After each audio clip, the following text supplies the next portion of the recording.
Okay, I was thinking a little about after I came up with the idea of the huge swing, and I struggled with the concept of what is my E, and I had energize, and someone said eject, which I like in some ways. I realized that the problem I was having with all those words is they were too active, and my swing isn't really actually very active in this part. It's just, I'm just basically leaning into the turn, if that makes sense. So the active parts of my swing, this made me think about the swing in general and why it's confusing. So the active parts are this part, where I heave the club up, there, then that's just going, that's just momentum.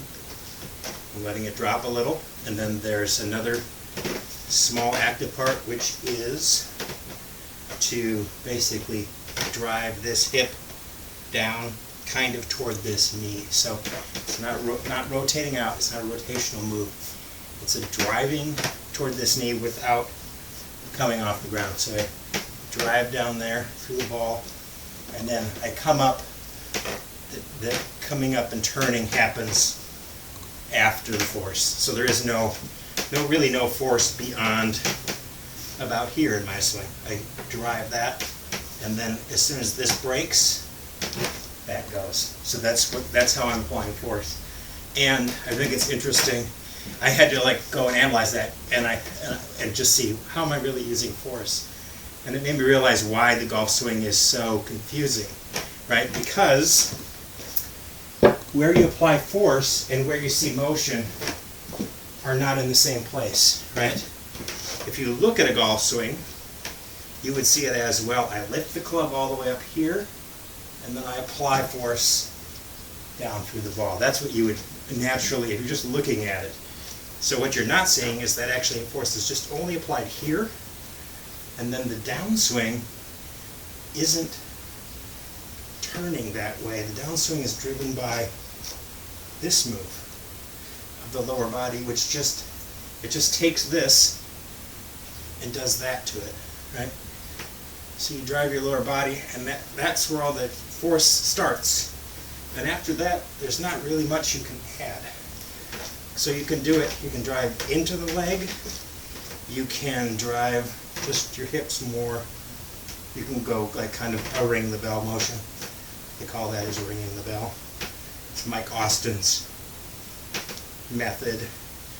So those are two that I know, and I'm sure there's more rotational ways of applying force, but force is happening before movement, and that's what's confusing. If you continue to apply force to this whole movement, that's not going to produce a good swing. Nor do you want to keep pulling. I don't think all the way through. I think you want to. When you watch some old films, like you watch Jack Nicklaus, right? Huge hitter. You see this, he's very forceful, but then it's it almost looks languid, right? You can tell he's stopped there. He does this big move here, but then that's languid through the ball. So that's it. At any rate, that's what I feel in my swing. So I've changed my swing to now. Heave up. Ground, enjoy. So enjoy, just let it go, enjoy it. Enjoy it. You're done. You're done. Enjoy. Swing is done, enjoy it. Let's see if you can see those. You're not going to see the force, but where I'm telling you where it is, it will become easier to see, right? So heave up, and then drive those hips laterally. And that's going to be better for your back than a big attempt to rotate your lower body ahead of your upper body. Turning those things puts opposition, strain on your back. If you move this way, you can see you haven't strained your back, right? You haven't twisted it. There's a little rotation, but it's really just rotation of your pelvis, and your shoulders are going with it, right? That move. And then when it terminates, you turn, but it's not an active turn, it's a passive turn. It just happens because your body has momentum, and then it just goes. So I'll do it one more time.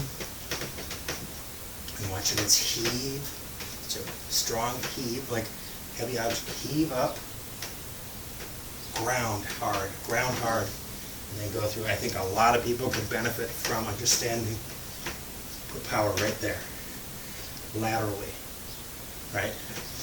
Not rotational power, that's over the top. Lateral energy, and then let it go through the wall. Do it one more time. Plenty of power, and it's two brief moments that are not hard on your body. So give that a go.